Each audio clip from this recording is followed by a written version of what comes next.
A sus órdenes. A las órdenes de Víctor Payén.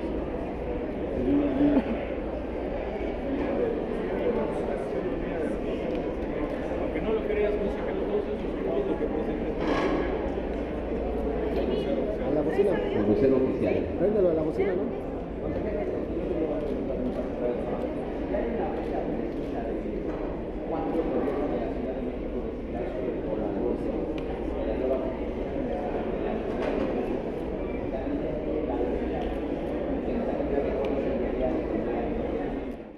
Bueno, en primer término decir que esta misma semana estaremos entregando al jefe de gobierno el proyecto de constitución de la ciudad para que él en el ámbito de sus atribuciones haga las observaciones, las adecuaciones correspondientes, igual el grupo redactor y el grupo de asesores que coordina el doctor Juan Ramón de la Fuente. Estaremos nosotros, insisto, esta semana entregando ese proyecto de constitución. Una vez que estén realizadas las observaciones, estaremos en posibilidad de tenerlo listo y el jefe de gobierno tiene la obligación constitucional de entregarlo a la Asamblea Constituyente el 15 de septiembre. Esa es la fecha que obliga a la reforma constitucional al jefe de gobierno.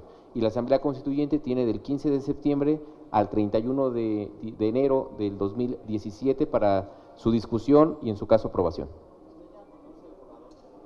Bueno, yo lo vengo trabajando desde hace varios meses. ¿Ya lo tiene terminado?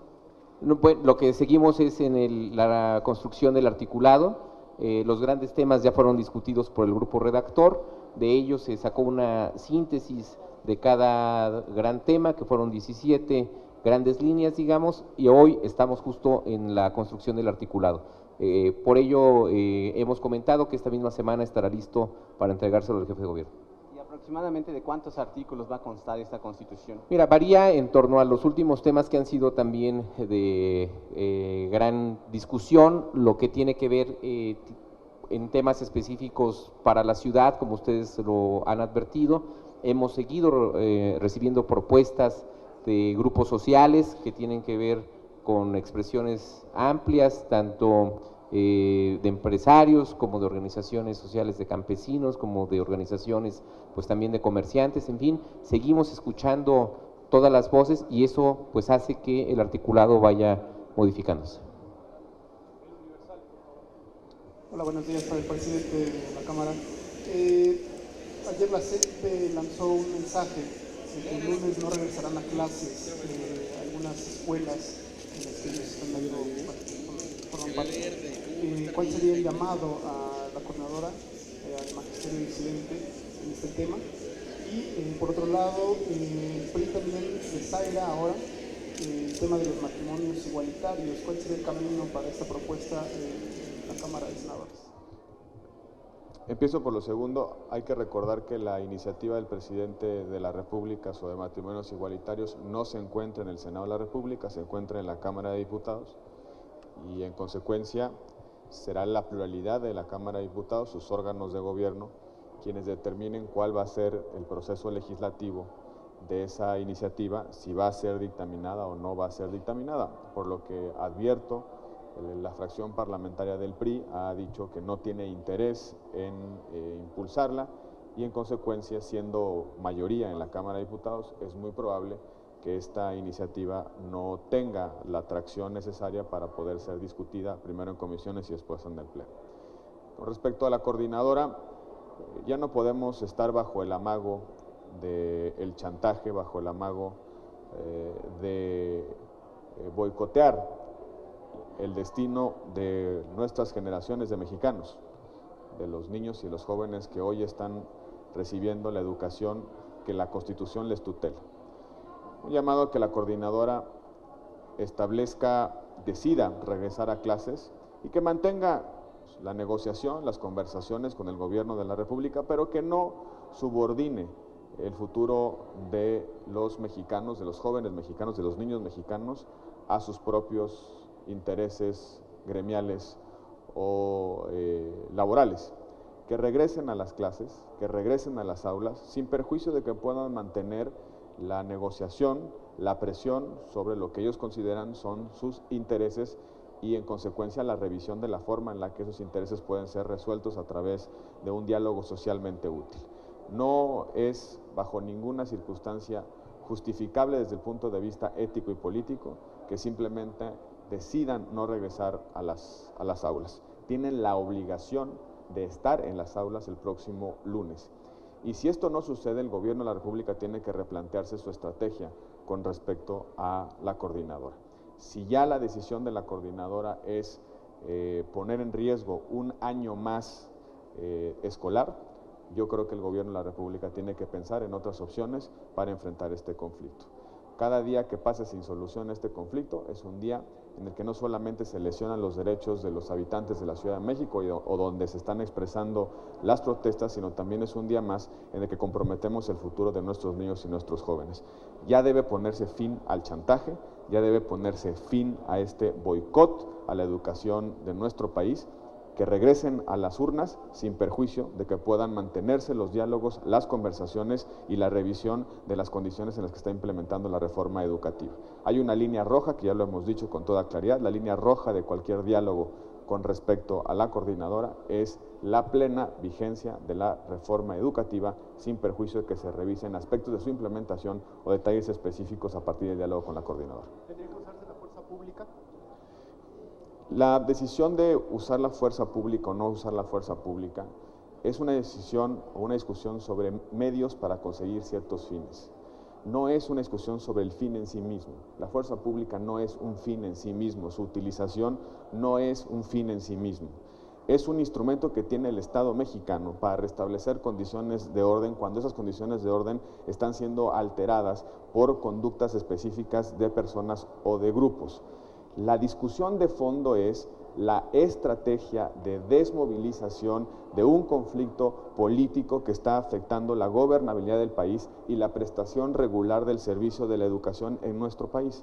De eso se trata la conversación que como sociedad debemos de tener y de eso se trata también la reflexión que debe estar haciendo el gobierno de la República.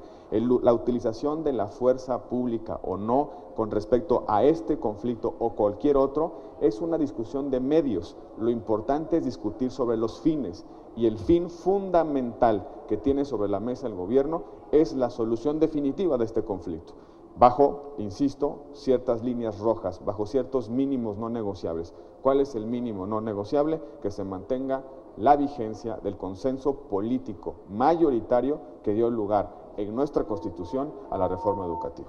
Senador, pero cuando las posiciones son inamovibles, de un lado no se abroga, del otro lado quieren que se abrogue, y se sigue trastocando la vida política, la vida económica y la vida social de los estados del sureste, de la Ciudad de México.